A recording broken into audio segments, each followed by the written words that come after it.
en douche. Bien. Le Seigneur Jésus, parfois, enseignait la foule en s'asseyant sur l'herbe, en s'asseyant dans une barque, mais un jour, il a changé sa position, et nous allons lire sa position dans l'évangile de Jean, au chapitre 7 et au verset 37. Jésus se trouve à Jérusalem, et le dernier jour, le grand jour de la fête, Jésus se tenant debout. Alors permettez-moi d'être debout un peu. Et qu'est-ce qu'il s'est passé? C'est qu'étant debout, Jésus n'a pas parlé avec douceur, avec une voix faible, mais la Bible dit que se tenant debout, il s'écria. Et il dit, si quelqu'un a soif, qu'il vienne à moi et qu'il boive. Celui qui croit en moi, des fleuves d'eau vive couleront de son cœur, comme dit l'Écriture. Et l'apôtre Jean, qui écrit cet évangile, ajoute, il dit cela de l'Esprit que devaient recevoir ceux qui croiraient en lui. Paillon vient de nous conduire dans cette voie chrétienne qui doit normalement être la nôtre, vécue dans l'amour.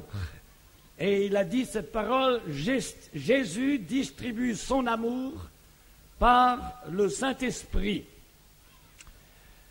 Et permettez-moi simplement, en quelques minutes, de vous parler de cette action du Saint-Esprit dans nos cœurs.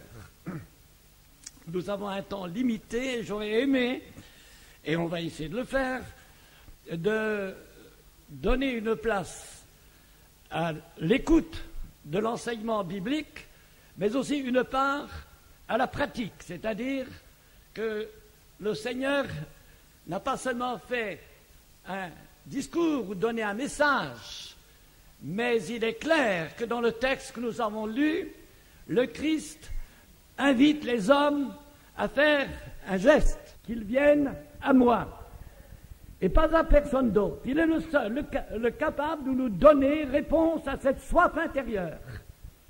Et il ajoute, si quelqu'un a soif, qu'il vienne à moi, et qu'après, eh bien oui, il faut boire, et qu'il boive. Quand on a soif, vraiment soif, on demande un verre d'eau.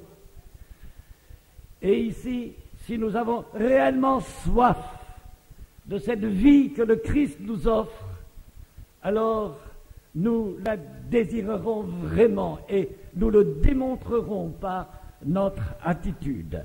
Donc à Jérusalem, Jésus annonce d'avance que ceux qui croiraient en lui recevront l'Esprit Saint. C'est ce que nous dit aussi l'apôtre Jean. Et à Jérusalem, quelques années plus tard, lorsque les croyants, les chrétiens, parce qu'ils croient en Jésus, avec Marie, mère de Jésus, les frères de Jésus et les apôtres, 120 personnes réunies dans une pièce appelée la Chambre haute à Jérusalem, à Sion, voici que, tout à coup, alors qu'ils sont assis comme vous l'êtes, le Saint-Esprit se manifeste sous forme de langue de feu. Et que se passe-t-il? C'est que tous ceux qui sont là dans la communion avec Dieu sont remplis du Saint-Esprit et se mettent à parler en des langues qu'ils n'ont pas apprises selon que le Saint-Esprit leur donne de s'exprimer. Ces hommes et ces femmes réunis dans la chambre haute avaient soif et ils attendaient que s'accomplisse la promesse de Jésus qui leur avait dit « Restez à Jérusalem » jusqu'à ce que le Saint-Esprit vienne sur vous et vous recevrez de la puissance, de la force, comme a dit tout à l'heure Paillon, en citant le texte de Timothée, et vous serez mes témoins, à Jérusalem d'abord, puis ensuite en Judée, en Galilée, jusqu'aux extrémités de la terre. Donc, ce que le Christ avait promis, si quelqu'un a soif, qu'il vienne à moi, qu'il boive, et il recevra. Et voici, les disciples ont reçu. Et cet Esprit Saint a œuvré à partir de ce moment-là dans ce que l'on appelle l'Église. Et c'est la raison qui fait que dans les Actes des Apôtres, il est mentionné que l'Église s'accroissait par l'assistance du Saint-Esprit. Et nous avons besoin de remettre, même dans notre mission, l'accent sur l'assistance du Saint-Esprit. Car que sommes-nous sans le Saint-Esprit? Nous ne sommes que des pauvres hommes, avec certes quelques capacités humaines acquises au cours des années.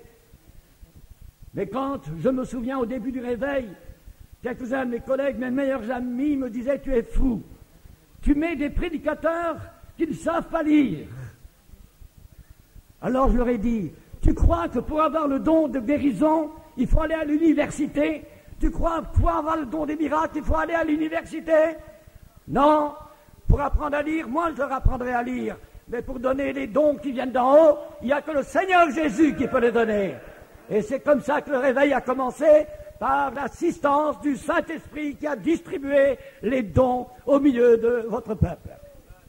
Et donc il faut revenir à cette soif de l'action, de l'assistance du Saint-Esprit dans l'Église. Et nous, pauvres hommes, pauvres prédicateurs, sans l'Esprit Saint, mais que sommes-nous? Nos paroles, certes, sont belles lorsque nous expliquons l'Évangile, mais s'il n'y a pas l'action du Saint-Esprit dans l'Église, alors nous sommes bien faibles. Mais béni soit Dieu, l'Esprit Saint est avec nous. Depuis que nous appartenons à Jésus, l'Esprit Saint est avec nous. Et Jésus ne demande qu'à nous baptiser dans cet Esprit Saint qu'il nous a donné, de nous en remplir et de laisser l'Esprit Saint ainsi dans nos vies agir en répandant les dons. Et l'apôtre Paul écrit dans les Romains, chapitre 8, verset 26, que lorsque nous ne savons pas quoi demander dans nos prières, il dit le Saint-Esprit nous aide dans notre faiblesse. Le Saint-Esprit est là pour nous aider.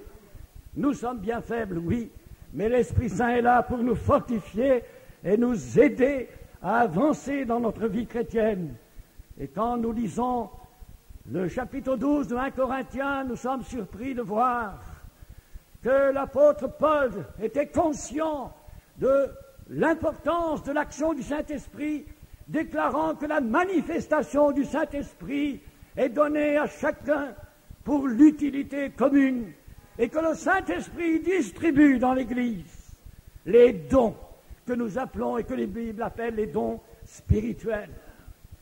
Et peut-être notre soif des dons spirituels, c'est, oui, à s'est éteinte, peut-être pas, mais en tout cas à diminuer. Et il faut que l'Église reprenne conscience que nous avons besoin, vous et moi, de la manifestation du Saint-Esprit dans l'Église et qu'il y ait davantage de dons dans notre mission.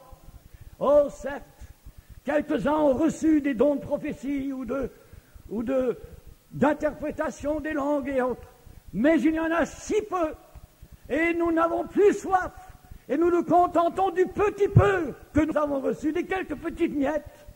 On nous a parlé des miettes tout à l'heure, mais sachant que le Seigneur dit, si quelqu'un a soif, des fleuves d'eau vive jailliront de son cœur, et c'est cela, ce dont nous avons besoin. Pas un petit peu d'eau, pas un petit peu de goutte d'eau pour nous rafraîchir. Non, le Seigneur ne distribue pas un petit verre d'eau, il donne des fleuves d'eau vive. Alléluia. Dites Alléluia. Ah oui, c'est cela que nous avons besoin dans notre mission, ces fleuves d'eau vive jaillissant de nos cœurs. Et n'a-t-il pas dit, lui, Jésus, avant de mourir, à ses disciples, eh bien je vais m'en aller, mais je ne vous laisserai pas orphelins, je vous enverrai le Saint-Esprit, le Consolateur, il vous conduira dans toute la vérité. Quelle grâce! Nous avons l'Esprit Saint et il nous conduit, il nous fait comprendre la parole de Dieu. Et puis, Tout à l'heure, justement, avec raison, Paillon nous rappelait que c'est Jésus qui distribue son amour par le Saint-Esprit. Et l'apôtre Paul va nous enseigner dans l'Épître aux Galates qu'il y a chez l'homme un conflit entre ce qu'il appelle la chair ou les manifestations psychiques et l'Esprit Saint. La manifestation de la chair qui est contraire justement à ce que l'Esprit voudrait faire dans notre vie. Mais il ajoute que s'il y a les œuvres de la chair que l'homme produit, il y a un fruit que seul le Saint-Esprit produit. Le fruit de l'Esprit, c'est l'amour dont vient de vous parler Paillon. Ça, c'est le fruit de l'Esprit. Alors reconnaissons nos faiblesses et considérons la bonté de Dieu qui veut que de nos cœurs jaillissent des fleuves d'eau vive, des fleuves d'amour fraternel par le Saint-Esprit. Et puis, il faut bien le dire, c'est que parfois, il y a des conflits dans notre vie parce que nous sommes des êtres humains avec toutes nos faiblesses, mais nous avons, nous, une grâce, comme vous le chantez, quelquefois une grâce particulière, c'est celle d'avoir le Saint-Esprit avec nous pour nous aider dans notre vie chrétienne. Et comme dit l'apôtre Paul, là où est l'Esprit du Seigneur, là est la liberté. Mais il ne s'agit pas de liberté qui consiste à faire n'importe quoi, comme dit Paul, ne faites pas de cette liberté un prétexte pour vivre selon la chair. Non, le mot liberté a le sens de libération de l'esclavage. Et par le Christ, nous avons été affranchis. Si le Fils vous affranchit, vous êtes réellement libre.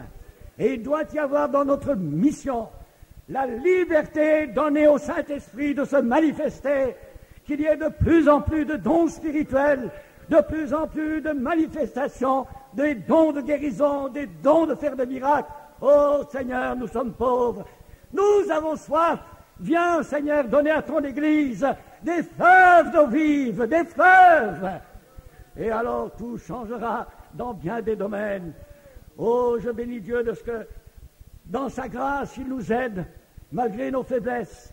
Et là, je pense à ce frère qui un jour se trouve affronté à un autre homme qui est là en face de lui, qui lui jure les morts, pour différentes raisons. Et lui qui est chrétien, ça boue en lui. Oh, je vais bien lui rentrer dedans. Hein. Il était costaud et tout, il pouvait chanter une volée. Et il dit, Seigneur, Seigneur, donne-moi 5 minutes de permission. Il les a pas eues.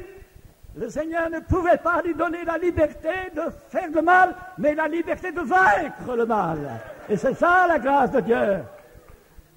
Mais quelquefois c'est difficile, je dois le reconnaître. Et je me souviens quand j'étais encore pasteur de l'Assemblée de Rennes, il y avait une manouche qui était là au culte.